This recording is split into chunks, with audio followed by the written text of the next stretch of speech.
আরে শহীদ ভাই, মেয়েটা বস্তাটা ফালাই দিয়ে গেছে, আপনি একটু এখানে থাকেন, আমি বস্তাটা দিয়ে আসি। আচ্ছা ভাই, ঠিক আছে।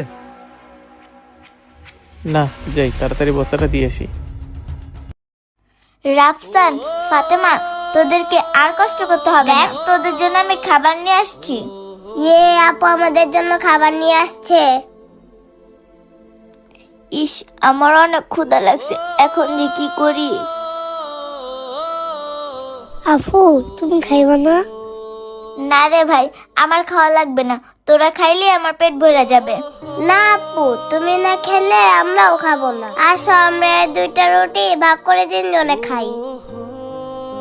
ওই তো ওই মেয়েটাই। বললাম না তোরা খাইলে আমার পেট ভরে যাবে, তোরা এখন চুপ করে খা। না আপু, তুমিও খাও। আসো আপু, আমি একটু তোমারে খাওয়ায় দিই। হায় আল্লাহ, বাচ্চাগুলো তো কষ্ট করে দিন পার করতেছে, ওদেরকে না দেখলে বুঝতামই না। না, ওদের কাছে যাই। দাঁড়া, তোদেরকে আমি খাওয়ায় দিই। এই নে বোন, খা। এই নে ভাই, তুইও খা।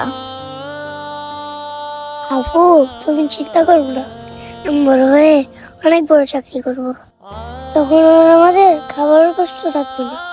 আচ্ছা ভাই, ঠিক আছে, এখন পেট ভরে খেয়ে নে।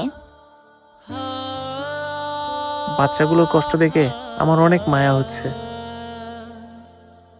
এই মামুনি। জি আঙ্কেল, আপনি এখানে? হ্যাঁ মামুনি, তুমি বস্তাটা ওইখানে ফালাই দিয়ে আসছিলে, আমি তোমার বস্তাটা নিয়ে আসছি, আর এইখানে আইসা তোমাদের সবগুলো কথাই শুনছি। আচ্ছা মামুনি, তোমরা এখানে এত কষ্ট করতেছো, আমাকে একটু বলো তো তোমাদের বাবা মা কোথায়? আঙ্কেল, আমাদের না বাবা মা নেই। কি বলো, তোমাদের বাবা মা নেই? তাহলে তো তোমাদের খাওয়া দাওয়ার অনেক কষ্ট হয়। আচ্ছা একটা কাজ করো, এই নাও, তোমরা এই টাকাগুলো রাখো। না না আঙ্কেল, আমাদের টাকা লাগবে না। আপনি যদি পারেন আমাদেরকে একটু থাকার ব্যবস্থা করে দিবেন। এই শীতের ভিতর রাস্তায় ঘুমাইতে আমার এই ছোট ভাই বোন দুটোর অনেক কষ্ট হয়। হায় আল্লাহ, এই শীতের ভিতর এই বাচ্চাগুলো এত কষ্ট করতেছে। না, এই বাচ্চাগুলোর জন্য কিছু একটা করতে হবে।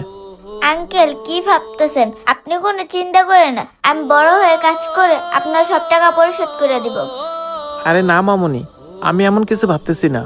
আচ্ছা ঠিক আছে, তোমরা তিনজন তাহলে আমার সাথে চলো। আঙ্কেল, আপনাকে অনেক ধন্যবাদ। আপনার এরকম একটু সহানুভূতি পাইলে এমন হাজারো পথ শিশু আছে যারা শীতের কষ্ট থেকে একটু হলেও রেহাই পাবে। ভিডিওটি ভালো লাগলে বেশি বেশি লাইক, কমেন্ট এবং শেয়ার করে দিবেন। ধন্যবাদ।